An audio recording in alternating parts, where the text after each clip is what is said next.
Dr. Isaac Bogosh back with us to give us a primer in this, an infectious diseases specialist from Toronto. Good to see you, Dr. Bogosh. Welcome back. Thank you. Great to see you as well, Heather. Let's help us understand this, Dr. Bogosh. Number one, what is monkeypox? And monkeypox is it's a viral infection, and it's endemic to parts of West Africa and Central Africa. When it is not infecting humans, it lives in rodents, and this is what we call a zoonotic infection, where it can jump from non-human animals into humans. And as you point out, there have been outbreaks in West and Central Africa. And once in a while, a case has been able to someone gets on a plane, fly somewhere distant, and there have been cases detected over the last few years, periodically in Europe or in the Americas or elsewhere around the world in Asia.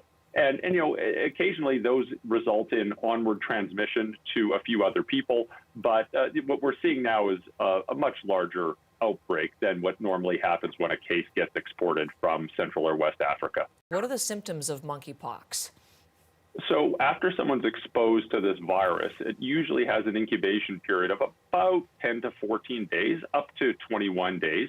And then people will feel a bit of a headache. They might have some muscle aches and pains. They might have some swollen lymph nodes. And then afterwards, a couple of days afterwards, you'll start to get those very distinct skin lesions. Some people say it's similar. You might hear words that it's similar to chickenpox. It is and it isn't. With chickenpox, when you see the skin lesions, those classic skin lesions emerge, they're of different ages. So some are erupting at the same time that others are receding and scabbing over. With monkeypox, it's similar to an infection that has been eradicated from planet Earth. It's similar to smallpox in that the lesions typically are all the same age. They'll usually erupt mostly at the same time, and they'll roughly be at the same level of development. And fortunately, the vast majority of people will recover from this and will do just fine. But there obviously can be people on the sicker end of the spectrum. Luckily, that's the minority of cases. And so far to date, we haven't heard of any people impacted by this that have had a more severe illness. But of course, we know it can happen. Okay, that's good to know. I was going to ask you that. So we know it's rare. We know it's by and large not serious, but it can be. The cases that we're tracking from what we're hearing, including the man in the States in Massachusetts, in hospital but recovering well. It makes me ask, so it's gone from, it seems, from animals to human. What we know about the cases in Montreal is these were cases reported by sexual transmitted infection clinics, awaiting final confirmation. But they were the clinics that flagged this, and it seems to be, and in cases in Europe as well, gay men, bisexual men, men who have sex with men. As far as transmission, what do we understand about how it's transmitted, and could there be a sexual transmission component to this?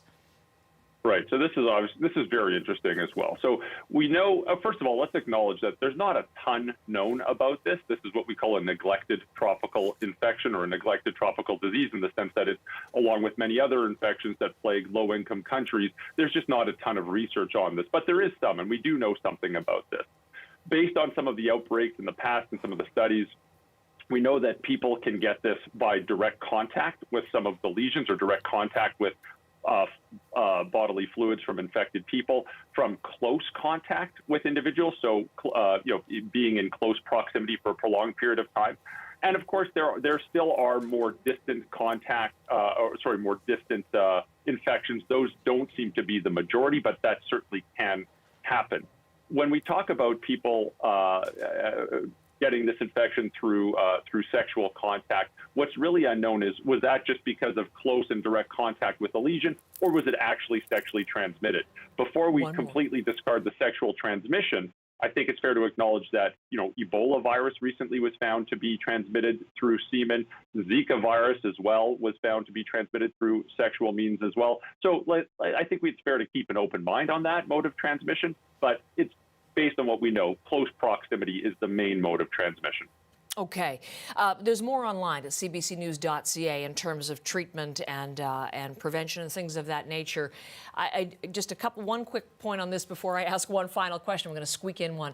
I noticed you've been, obviously people turn to you on these kinds of things when they're emerging. And one quote you said, "Is this the new COVID?" You said no, emphatically. I mean, there's a lot of people going, "Oh, here we go again. Monkeypox, the new scourge." What do we need to keep in mind on this, Dr. Bogosh? Yeah, while this is transmissible from person to person, it's not nearly as transmissible as some of the viral respiratory infections that we've seen. And certainly there will be more cases. There will be more cases uncovered, but this is not the same as COVID-19. What's really interesting is that the smallpox, it's very closely related to smallpox, and people over a certain age have been vaccinated for smallpox, and there's likely some very significant cross protection of that vaccine, the smallpox vaccine, although that protection might wane with time.